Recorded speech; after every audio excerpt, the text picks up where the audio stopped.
Prophet Muhammad, peace be upon him, said, "If a fly falls into the drink of any of you, let him dip it in, then remove it, for one of its wings contains a disease and the other contains a cure."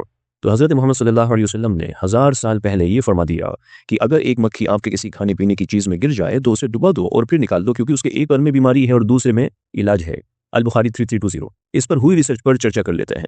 इस research में 4 मस्का domestica जिनकी मक्खियां इकट्ठी की गई ताकि उनके परों की एंटीबैक्टीरियल और एंटीफंगल असरात को देखा जा सके। नतीजे में ये सामने आया कि जो जगह सिर्फ दाहिने यानी राइट पर के निचोड़ से लगाई गई थी उसमें किसी किस्म की बैक्टीरियल या फंगल ग्रोथ नजर नहीं आई, लेकिन बाएं यानी लेफ्ट पर वाले सैंपल्स में बैक्टीरियल और फंगल ग्रोथ ऑब्जर्व हुई। इससे यह नतीजा निकाला जा सकता है कि मक्खी का दायना पर एक नए किस्म के एंटीबायोटिक के तौर पर समझा जा सकता है, यानी मजीद तहकीकात के लिए इस्तेमाल किया जा सकता है ताकि नए एंटीबायोटिक्स तलाश किए जा सके। अब रिसर्च का इंट्रोडक्शन ये था कि आखिरी चीज़ है दुनिया में जो किसी के जहन में आए कि हम मक्खी के पर को बीमारी के इलाज के लिए भी इस्तेमाल कर सकते हैं। बहुत सारे साइंटिफिक फैक्ट जो 20वीं और 21वीं सदी में साबित हो चुके हैं उन हदीस की भी तस्दीक करते हैं जो हज़रत मोहम्मद सल्लल्लाहु अलैहि वसल्लम से मरवी है। मिसाल के तौर पर कुछ रिसर्चर्स ने मक्खी के परों का मुताला किया ताकि इस बात को पता लगाया जा सके कि किस किस्म के माइक्रो ऑर्गेनिज्म या प्रॉपर्टीज उसके परों में मौजूद होती हैं, किस तरह से ये माइक्रो ऑर्गेनिज्म या वो प्रॉपर्टीज एंटीबायोटिक्स के तौर पर या एंटीडोट की शक्ल में इस्तेमाल की जा सकती है।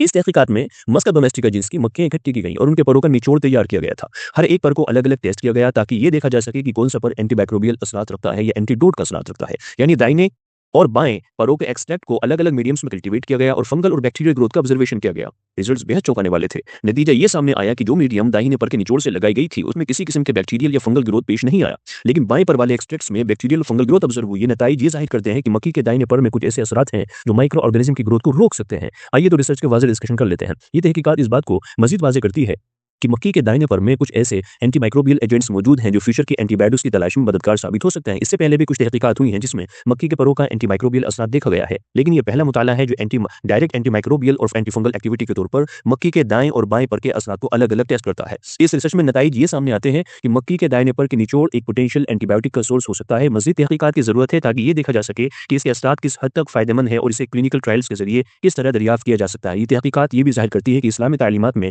कैसे साइंस और इल्म के लिए पहले से हिदायत मौजूद है। सारी बातचीत में जो रेफरेंसेस का हवाला दिया गया है, तो पहले वो हदीस थी जो बुखारी शरीफ में मनक़ूल है 3220, दूसरे हज़रत मोहम्मद सल्लल्लाहु अलैहि वसल्लम की तालीमात और साइंटिफिक मुतालात, और तीसरे क्लार्क जे की किताब फ्लाइविंग्स माइक्रोबायोलॉजी स्टडीज़ ए तहकीकात, और चौथे नेशनल रिसर्च सेंटर इजिप्ट फ्लाइविंग स्टडीज़ का हवाला दिया गया है। जज़ाकल्लाह।